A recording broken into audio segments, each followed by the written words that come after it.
as campaigns wind down. After months of traversing the length and breadth of Nigeria, the presidential campaigns of all the candidates will in the next 4 days be wrapping up their whistle-stop tours and then prepare for the big election on Saturday, February the 25th, which is the presidential election. Constitutionally, all campaigns are expected to wind down 2 days before the election. It's been 3 months of sustained engagement with Nigerians, especially by the candidates of the major political parties, including Bola Tinubu of the All Progressives Congress, Atiku Abubakar of the People's Democratic Party, and Labour Party's Peter Obi. Rabiu Kwankwanso of the New Nigeria People's Party has also been relatively active on the campaign trail. Evangelical clergyman Reverend Chris Okotie, founder of the Household of God Church, once aspired to run for the office of President of Nigeria. And ever since his last attempt, he appears to have pointedly stayed away from any form of political involvement at the presidential level. But with Nigeria tottering on the brink, ahead of a crucial general election, we decided to seek him out to find out what he thinks about all that's been happening. It's good to have you on this Live Sunday Talk Show, Pastor Chris Okotie. Thank you very much for joining us. Thank you. Thank you. It's good to be here. Thank you. I appreciate that. Well, Pastor Okotie, you've been talking about what you call the Chris Okotie option. I think it's called Aboriginal democracy. Yes. You've been talking about Aboriginal democracy. Can you take us through that? Democracy. What is Toko? Yes. What is Aboriginal democracy? We all know standard democracy that is practiced, in parts of the world. First, let me apologize for the husky tonality of my vocal expression. In the exercise of ecclesiastical responsibilities, the vocal cords often come under much corrosion. But I will endeavor to enunciate my words for clarity and articulation. We've been in church in the past few hours, supplicating God for a peaceful election and a transition. But let me get to the question. I have said here, without any ambivalence or equivocation, that the presidential system of governance that we are practicing today has done us more harm than good. It's become inimical and subversive to the Nigerian cause. It has polarized the polity. It has balkanized the Nigerian society. It has fractured the whole confederacy of the Nigerian brotherhood. It has elevated corruption to an institution of Byzantine complexity. It has created a circumambience of trepidation. There's fear all around us because of insecurity. And to that extent, it must be jettisoned from the boat of national progress. And that's why I said that it is necessary at this time to engender an interim government as a mechanism for sustaining our democracy and our corporate existence as a nation. And this democracy I refer to as Aboriginal democracy, which is just taking democracy to its origins, where it's no longer just government of the people, by the people, for the people, but it's government from the people, for the people, with the people, as the mechanical instrumentality for the crystallization of the Nigeria of our dreams. And that is what this is all about. Toko is the Okotie option. T-O-K-O, the Okotie option. And the Okotie option is to engender an interim government that would introduce Aboriginal democracy, that would help to reconfigure our nation and bring forth a comprehensive package that would lead to the unity of our nation. I listened to legal luminary Osekome as he spoke earlier, and he was very animated. And I consider him one who belongs to the ilk of the ponderous volume, and he's very elevated in the jurisprudence that he was communicating earlier. But it's important to understand that in the evolution of nations, you come to a point where there must be a coming together of patrons to re-examine the parameters of our union. The law was made for man and not man for the law. This constitution that we're talking about was Nicodemously contrived and imposed upon a nation by the military in their valedictory disposition. And to that extent, we cannot begin to defend a constitution that is ab initio a fraud in itself. The federalism that we are practicing on that constitution is merely what you might call terminological inexactitude, because it's not true. It is more of a unitary state. And I think that we've come to that place. We are at the cusp of a great, great crisis, and that patriots all over our nation must come together at this time to find a meaningful solution that would lead to the longevity of our nation. And I'm saying this, there are some people who believe that Nigeria can be saved by the use of the PVC. Fine. Others believe that they can save Nigeria by participating in the political process, either by participating in a political office. That's fine. I am saying to you that the problem here is not the actors, it's not the personages, it's the system. The system is faulty ab initio and will produce nothing but a nation that is at sixes and sevens. The confusion that we have seen today is a part of that constitution. So until we come together and change the constitution and evolve a constitution that is truly democratic, that is federalist in its operation, we're just going to be perambulating in the wilderness of retrogression. Okay. And that is why I'm saying that the Okotie option is the best option.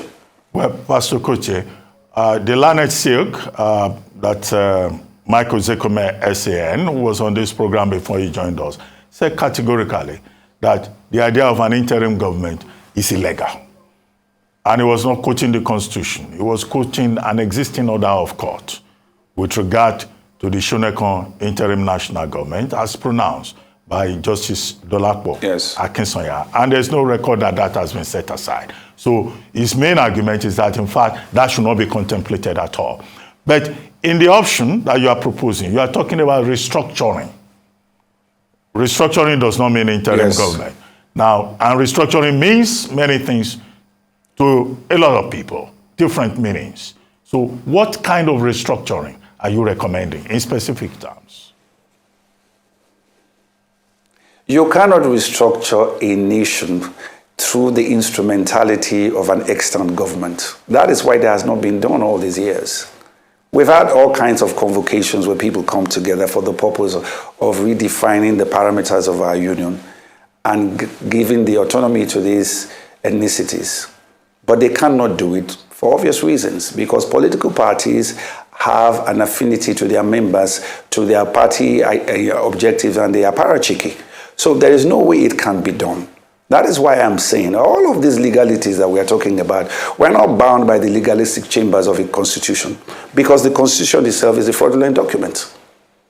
But what I'm saying is that because there are conditionalities, there are situations that are facing us today, existential problems, we have enough capacity and understanding to come together as a people and say we cannot move forward until we have dealt with this issue.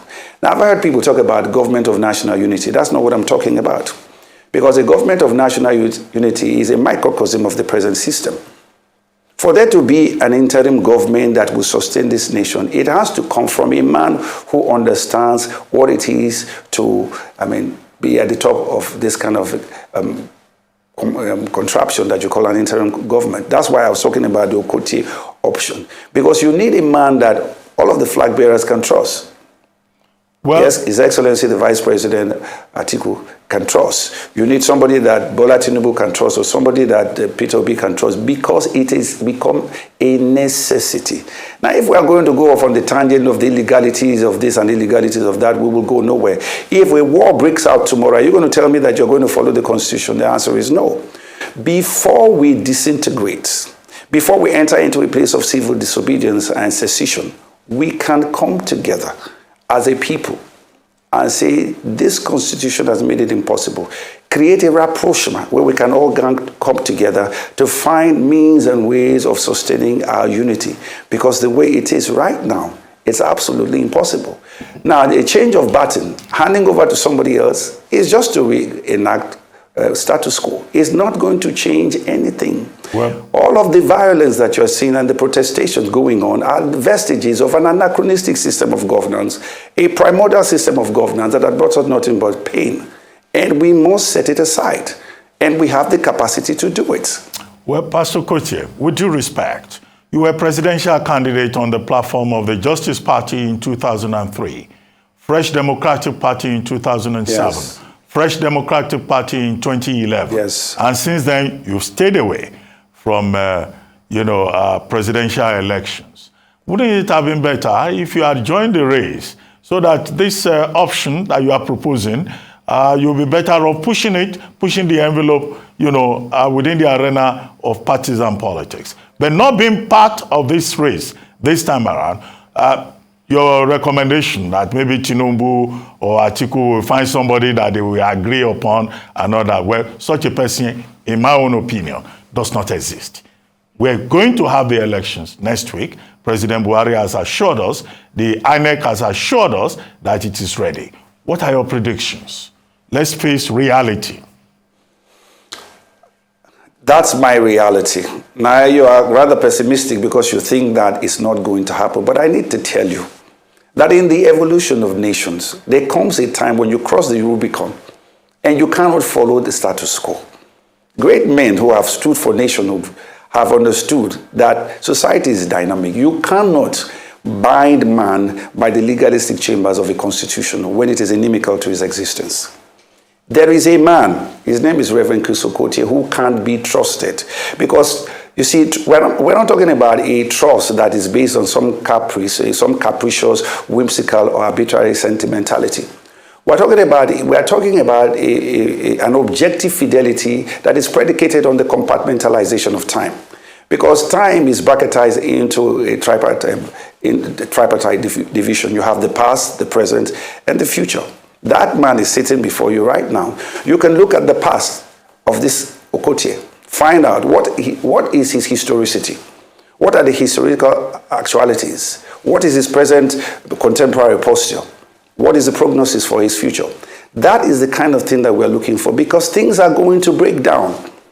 An election process is just a regular process. We've been through it, the campaigns. Campaigns are just cardboard theaters where you provide a podium for sycophants and charlatans and paroxysms of partisan fanaticism. They are just political exhibitionism. They produce nothing. We are saying that Nigerians are at a place that if we do not do something, we will become extinct. And if you are listening to me, wherever you are a patriot, you know exactly what I'm talking about. That the time has come for us to lay aside the propensity of self-aggrandizement and to think more nationalistic. Because we can make Nigeria work. Nigeria can work if we're willing to make the necessary sacrifice. But if we follow partisan propensities and proclivities, we will destroy this nation. It is possible. It is possible to come together in an interim government because it creates an atmosphere where there's no partisanism. And we can look at things very objectively. And I'm saying that Nigerians should pay attention to what I'm saying, because it's going to come back to this. Even after you've done what you want to do on Saturday or wherever, it will still come back to a place where we are going to gather together as a people, so we can find a meaningful solution to our problem, so that our national anthem is no longer just a song, but it becomes our triumphant canticle. It becomes the mantra of our solemnities. It becomes the irresistible summons of our deepest solidarity. Wow. And then we can march with boldness to El Dorado, chanting slogans of patriotic jingoism, that the great giant has arisen from his somnolent quietude, and that now he can bestir himself in opulent bravado as the ultimate gerent of the African hemisphere. It can't be done. Well, Pastor Okotie, it can't be done. And I believe that we're going to come back to this particular point. Well, Pastor Okotie, when you said, I'm listening. When you said you can be trusted, right? I was reminded immediately of Norman Mailer. Yes. Norman Mailer's book, Advertisements for Myself, which is an omnibus collection of essays, poetry, and all of that. So this Okotie option, Toko, is it about yourself beyond Nigeria, or yourself and Nigeria? Because you need to make that clarification. Because after I said, there's nobody that anybody would trust, you say, oh, you can be trusted. You think Kwankwanso will trust you? Yes. You think Atiku will trust you? Yes, I do. You think Obidati will yes, trust I do. you? On what basis? Yes, I do. When you are not even part of the race. Because I have paid my dues, denominated in resilience and tenacity. That's why I told you time is bracketized in a tripartite compartmentalization. You need to look at the past of this person. What is his historicity? Where did he come from? Look at his contemporary posture. Then you can make a prognosis for the future. I have deliberately stayed away from partisan politics because I've always known that a time will come when my services will be required. And when I write on the platform of Fresh Democratic Party, I was only looking for a podium, a tribune to articulate concepts of governance that will strengthen Nigeria in the challenges of the 21st century. In a millennium where the quest for harmony and innovation knows no frontiers. You must understand that this is a progressive continuum. So Okotie didn't just emanate from nowhere. And that's why I'm saying it. Even if the president is listening to me right now, he knows that Okotie is a man that he can trust because he has seen my antecedent. So what I'm saying here is that when push comes to shove, and you've been to the election on Saturday and nothing comes out of it, remember that I made this proposition to you. Remember that all is not lost. Remember that we can still come together and evolve a system that can hold our nation together. We must understand that the responsibilities that accrue to us today as patrons are enormous. We must first rise from the pastures of religion, from the mosaic of ethnicity to an altitude where these cleavages diminish to mere superficial lacerations in the terrain of national integration. Well, we must understand that we have a common destiny and that we can translate the paraphernalia of our diversity into the apparatus of national unity. Now, if you are a young person and you are listening to me right now, hear what I'm saying to you. Now, you want change. You want that change, and I agree with you. But the change is not going to come by going to the polls. It will not come through the polls because we've been here before. This is just, you are only being drawn into the vortex of a vicious circle. It's not going to make any difference. It's a Sisyphean quest. It's a journey in futility. Until we come together as a people and recognize the problems that beset us, that these problems are existential, there is no way we can make our way forward. And if anybody has a way of engendering an interim government, I am all for it. Because I believe that is the only way forward for Nigeria. And that's what Toko is. The Okotie option is the only way forward for Nigeria. And I'm not talking about self-aggrandizement. If I wanted that, I would have joined the PDP. Or APC many years ago. I ran for president in 2003, that is 2003. Think about it, it's about 20 years now. I would have risen in the hierarchy of the political parties, but I always knew that it was a journey in futility. Well, if you want to become president, you have to join the gargantuan parties, whose tentacles pervade the longitudes and the latitudes of our political spectrum. That's the only way you can become president. And we've seen that at the primaries. That is not going to augur well for Nigeria. It portends a bad omen for Nigeria. And that's why I'm saying, with the responsibility that I have towards my nation, the Toko option is the Toko phenomenon, the Okotie option is the only way forward. On that note, Reverend Chris Okotie, would like to thank you very much. Well, as our Father in the Lord, we're hoping that you will pray for Nigeria, that the exercise that all of us are going into next week will not end in futility. After all, Christians are always very optimistic that it shall be well. And our hope is that it will be well with Nigeria. Thank you very much for joining us.